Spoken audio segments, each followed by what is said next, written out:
আমাকে একজন প্রশ্ন করেছিলেন যে আমার ছেলেটা খুব অ্যাডভান্স, আমি কি করতে পারি? তো বিস্তারিত বলেননি, তো আমি আজকে এই ভিডিওটি তৈরি করতে যাচ্ছি। অর্থাৎ ছেলে সন্তান যদি অ্যাডভান্স হয়ে থাকে তাহলে আমাদের করণীয় কি, বা আমাদের সন্তান যদি একটু অ্যাডভান্স হয়ে থাকে, বয়সের তুলনায় যদি সে একটু বেশি পারদর্শী হয়ে থাকে, তাহলে আমাদের করণীয় কি। আশা করছি ভিডিওটি মনোযোগ দিয়ে শুনবেন। দেখেন, ছেলে সন্তান যদি অ্যাডভান্স বা অগ্রগামী হয় তাহলে সে হয়তো বুদ্ধিমত্তা, জ্ঞান অথবা শারীরিক ও মানসিক বিকাশে তার বয়সের তুলনায় সে একটু এগিয়ে আছে। তো এই অবস্থায় তার সঠিক বিকাশ নিশ্চিত করতে কিছু পদক্ষেপ রয়েছে, চলেন জেনে নেই। প্রথমেই যেটা করতে হবে, তার আগ্রহ ও প্রতিভাগুলো বোঝার চেষ্টা করতে হবে। তার কার্যকলাপ, আচরণ এবং চিন্তা ভাবনা এগুলো বিশেষভাবে খেয়াল করতে হবে। তারপর যেটা বলবো সেটা হচ্ছে উপযুক্ত শিক্ষা, পাশাপাশি উপযুক্ত পরিবেশ নিশ্চিত করতে হবে। দেখেন, তার মেধা এবং আগ্রহ অনুযায়ী তাকে আপনি শিক্ষামূলক কার্যকলাপে অংশগ্রহণ করতে দিবেন। পাশাপাশি তাকে একটি সৃজনশীল ও প্রেরণাদায়ক পরিবেশ দিবেন। তারপর অবশ্যই আপনি তাকে মানসিকভাবে সহায়তা দিবেন, যেমন তার প্রতি অতিরিক্ত চাপ ও অপ্রয়োজনীয় প্রত্যাশা এগুলো তৈরি করবেন না। তার সাথে অবশ্যই আপনি বন্ধুসুলভ আচরণ করবেন, যেন সে তার চিন্তা ভাবনা ও অনুভূতিগুলো আপনার কাছে সহজেই প্রকাশ করতে পারে।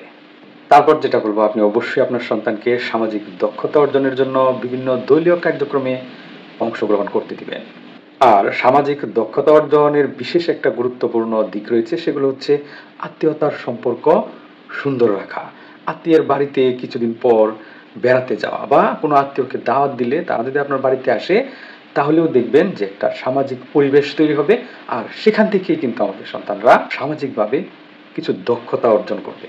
তারপরে অনেক সময় ঘরে মুরব্বী থাকে, সন্তানের দাদা দাদি থাকে, তাদেরকে আপনার সন্তানের মাধ্যমে সেবা দেওয়ার চেষ্টা করবেন।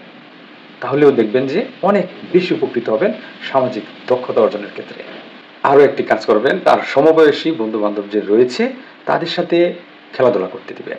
এবং খেলাধুলা করতে দিয়ে কিন্তু আপনি নিশ্চিন্তে যে বসে থাকবেন এমনটা নয়, আপনাকে অবশ্যই খেয়াল রাখতে হবে সে কোন ধরনের খেলা খেলছে, কাদের সাথে খেলা করছে। আমরা অনেক সময় বলে থাকি যে বাচ্চাদের একটু স্বাধীনতা রয়েছে, অবশ্যই তাদের মত প্রকাশের সুযোগ দিবেন, এটা কিন্তু তাদের একটা স্বাধীনতা। এবং ওরা নিজের আগ্রহ অনুযায়ী কিছু সিদ্ধান্ত নিতে চায়, আপনি সেই সিদ্ধান্তগুলো যদি ভালো মনে করেন তাহলে অবশ্যই তাদের সিদ্ধান্তগুলো আপনি মেনে নেবেন। আপনার সন্তানকে ভবিষ্যতে যেন সে স্বাবলম্বী হয় সেজন্য অবশ্যই তাকে সহায়তা করবেন। সন্তানকে অবশ্যই খেলাধুলা ও শারীরিক কার্যক্রমে অংশ নিতে উৎসাহ প্রদান করবেন। এই খেলাধুলা করার মাধ্যমে বা শারীরিক কার্যক্রমের মাধ্যমে আপনার সন্তানের শারীরিক ও মানসিক যে একটা ভারসাম্য, এটা সঠিক থাকবে। দেখেন, আপনি যদি মনে করেন যে তার বিকাশে বিশেষ আচরণ বা কিছু পরিবর্তন যেগুলো আপনি লক্ষ্য করছেন যে অস্বাভাবিক, আপনি তাহলে অবশ্যই একজন শিশু বিশেষজ্ঞ এবং শিক্ষাবিদের সাথে আলোচনা করবেন এবং ওনাদের সঠিক পরামর্শ অনুযায়ী চলার চেষ্টা করবেন।